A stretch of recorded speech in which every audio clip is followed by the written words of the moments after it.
हरि ओम। सर्वेषां छात्राणां स्वागतं वर्तते। अहम् अद्य भवतां समक्षं छन्दशास्त्रस्य अध्यापनं करिष्यामि। नमस्ते विद्यार्थियों, जैसा कि आप सभी जानते हैं कि हम छंद शास्त्र का अध्ययन कर रहे हैं। हमने पिछले वीडियोज़ में दो छंद पढ़ लिए हैं। एक तो हमने पढ़ा था आर्या, जो कि मात्रिक छंद था, और दूसरा छंद पढ़ा था अनुष्टुप, जो कि अष्टवर्णात्मक वर्णिक छंद था। अब हम वर्णिक छंदों की ओर आगे बढ़ रहे हैं, और आज का हमारा छंद जो है, जिसका हम अध्ययन करेंगे, उसका नाम है इंद्रवज्रा। तो सबसे पहले यहाँ पर इंद्रवज्रा के विषय में हम थोड़ी चर्चा करेंगे, उसका लक्षण बताएंगे, और फिर उसके बाद में उसका उदाहरण अभिज्ञान शाकुंतलम से प्रस्तुत करने का प्रयास करेंगे। सबसे पहले आप इंद्रवज्रा के बारे में कुछ विशेष रूप से बातें जान लें। यह त्रिष्टुप जाति यानी 11 वर्णों का छंद है। इंद्रवज्रा जो छंद है त्रिष्टुप जाति का छंद है, जिसके प्रत्येक चरण में 11 वर्ण होते हैं। यहाँ से हम गणों की जो है चिंता करेंगे। अनुष्टुप में गणों की चिंता करने की कोई आवश्यकता नहीं थी, क्योंकि 8 वर्णों का छंद था, और उसमें 5वें, 6ठे और 7वें वर्ण के विषय में चिंता करनी थी। गणों का कोई विशेष निर्देश वहाँ पर नहीं था। तो अब गणों के विषय में चर्चा करेंगे। गण का मतलब आपको बता ही दिया है। 3 वर्णों का जो समूह होता है वह गण कहलाता है। और गण हमारे यहाँ पर कुल मिलाकर हमने पढ़ रखे हैं 8 प्रकार के गण संस्कृत साहित्य में होते हैं, छंद शास्त्र में, जिसे हम यगण, मगण, तगण, रगण, जगण, भगण, नगण और सगण के क्रम से जानते हैं। क्योंकि सूत्र है य माता राजभान सलगम, य माता राजभान सलगम। अब हम यहाँ पर इंद्रवज्रा के विषय में देखते हैं। तो इंद्रवज्रा छंद जो है त्रिष्टुप जाति का छंद है, जिसमें 11 वर्ण होते हैं। उसकी जाति होती है त्रिष्टुप। भले ही कोई भी हो, इंद्रवज्रा हो सकता है, उपेंद्र वज्रा हो सकता है, उपजाति हो सकता है। ये सभी त्रिष्टुप जाति के छंद है, 11 वर्ण जिसमें भी होंगे। और यहाँ पर क्रम क्या होगा गणों का? यहाँ से गण की चिंता यदि हम करते हैं तो यहाँ पर ये जान लीजिए, यहाँ से सभी छंदों के लक्षण जो आगे आएंगे, वर्णिक छंद, उनमें गण समझाए गए हैं। किसी भी छंद के एक पाद में जितने वर्ण हो, उनमें से 3-3 वर्ण जोड़ने से गणों की संख्या निश्चित की जा सकती है। जैसे हमारे इंद्रवज्रा छंद में कुल मिलाकर 11 वर्ण हैं, तो 3-3 वर्णों के कितने जोड़े बनेंगे? 3 एकम 3, 3 दूना 6, 3 तिया 9, यानी 3 हमारे पास 3 गण होंगे। और फिर क्या होगा? 2 वर्ण बच गए, क्योंकि 3 तिया 9 हमारे पास 11 वर्णों का छंद है। तो क्या है, लघु गुरु है या गुरु गुरु है, ये हम देखते हैं आगे इसके लक्षण में। तो इस प्रकार निश्चित की जा सकती है गणों की संख्या। यदि कुछ शेष रहता है तो 1 या 2 गुरु वर्ण रहते हैं, या 1 लघु 1 गुरु रहता है, अलग से रहेगा। तो इंद्रवज्रा का लक्षण अब हम समझते हैं। इंद्रवज्रा त्रिष्टुप जाति का छंद है, जिसके प्रत्येक चरण में कितने वर्ण होते हैं? 11 वर्ण होते हैं, 11। और 11 वर्ण होते हैं।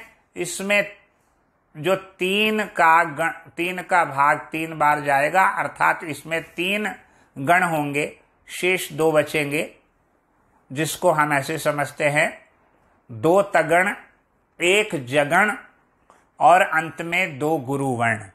हो गए 11। पहले तो तगण, फिर तगण, फिर 1 जगण। कितने हो गए? 9 हो गए। तगण, तगण, जगण, और अंत में 2 गुरु। 3 एकम 3, 3 दूना 6, 3 तिया 9, तगण तगण जगण 9 हो गए, और 2 गुरुवर्ण, 9 और 2 11 वर्ण हो गए।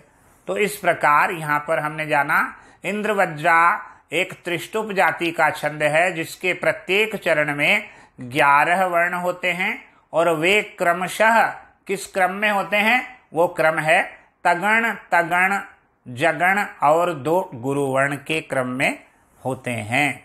अब यहाँ पर हम इसका संस्कृत भाषा में जो लक्षण ग्रंथों में प्राप्त होता है, वह लक्षण यहाँ पर देखते हैं। लक्षण क्या है?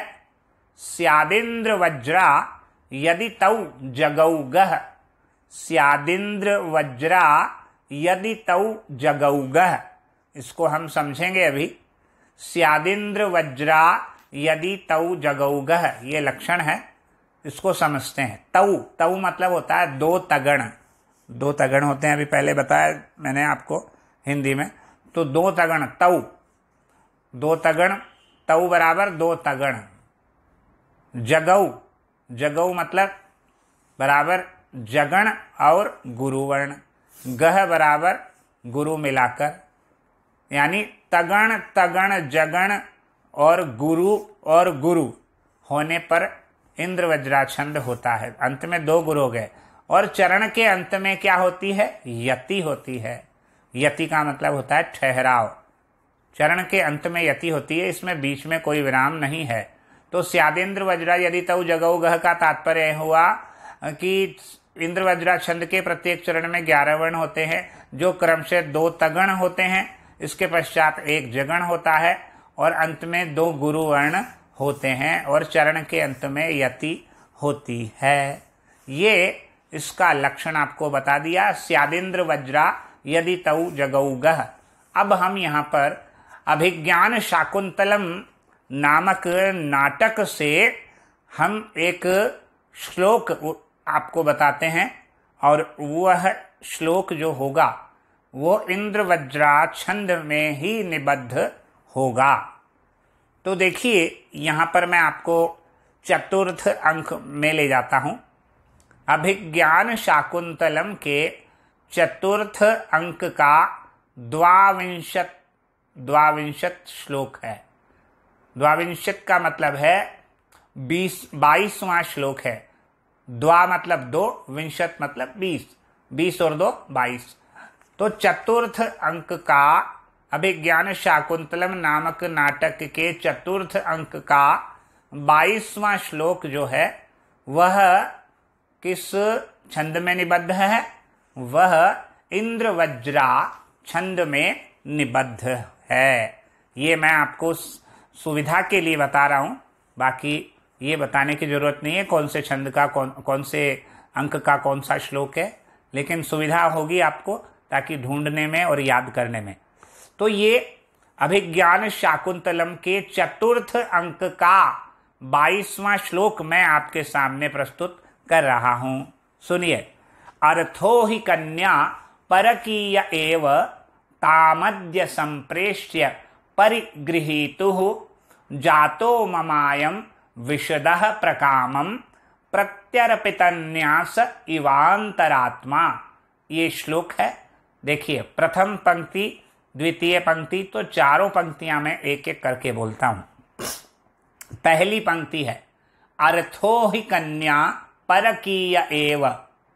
अर्थो हि कन्या परकीय एव, इसमें अ है, गुरु गिना जाएगा क्योंकि बाद में रेफ है। थो भी गुरु गिना जाएगा क्योंकि ओ की मात्रा है। अर्थो ही लघु गिना जाएगा क्योंकि यह रहस्व है।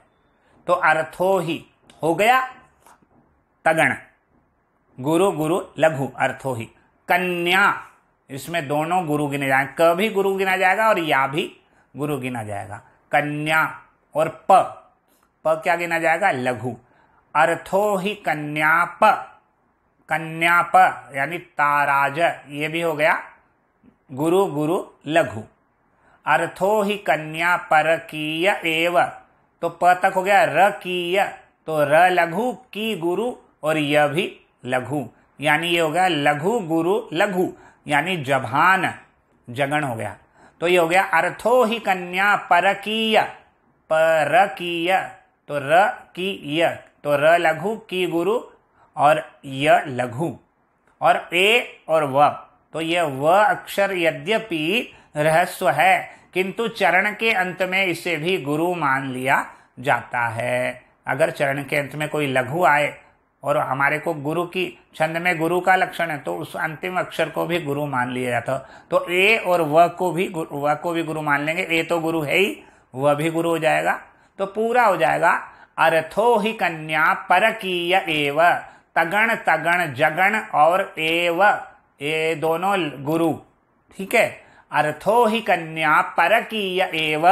दूसरी लाइन है तामद्य संप्रेष्य परिगृहीतुः, तामद्य संप्रेष्य परिगृहीतुः, तामद्य ये हो गया तगण, तामद्य संप्रेष्य ये भी तगण, परिगृ ये जगण, हेतुः ये दोनों गुरु।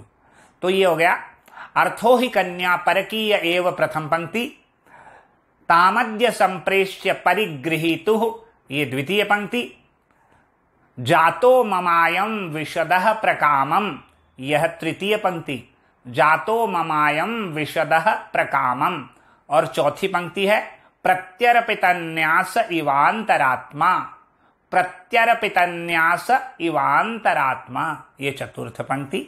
सब में समान ही गण है, इसलिए प्रथम चरण बता दिया है, बाकी आप सभी को मिलान करेंगे।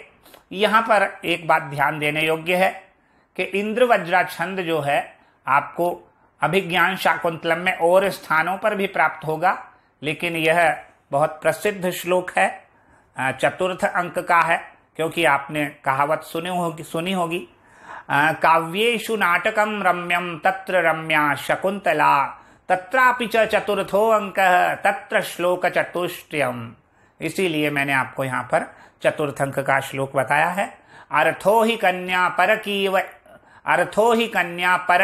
एव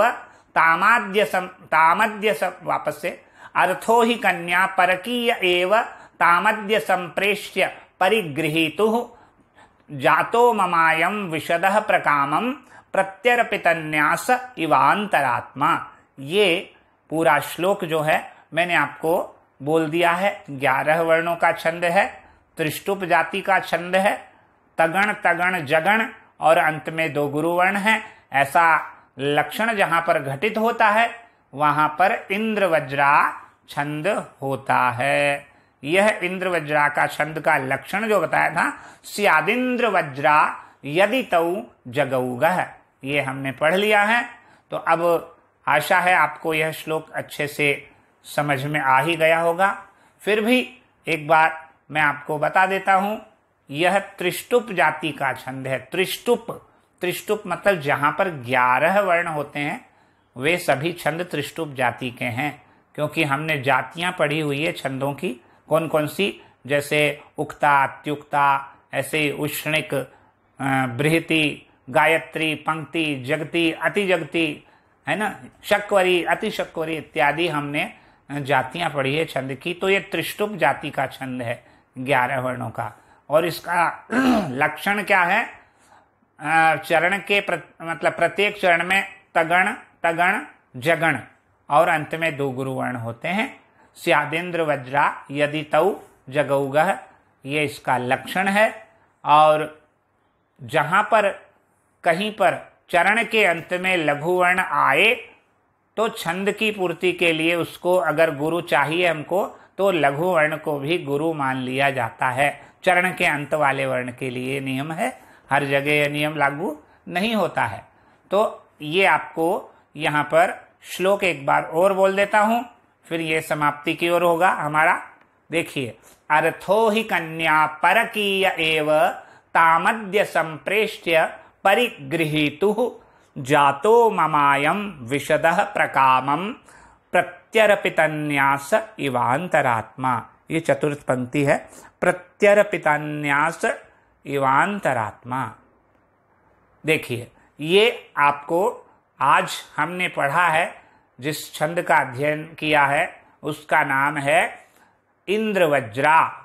अब अगला छंद हम पढ़ेंगे अगले वीडियो में, जिसका नाम होगा उपेंद्र वज्रा। उपेंद्र वज्रा और इंद्र वज्रा में क्या अंतर है, जब हम उपेंद्र वज्रा का लक्षण पढ़ेंगे तब वहां पर दिग्दर्शन होगा। यहीं पर विराम देते हैं आज के वीडियो को। नमस्कार, धन्यवाद।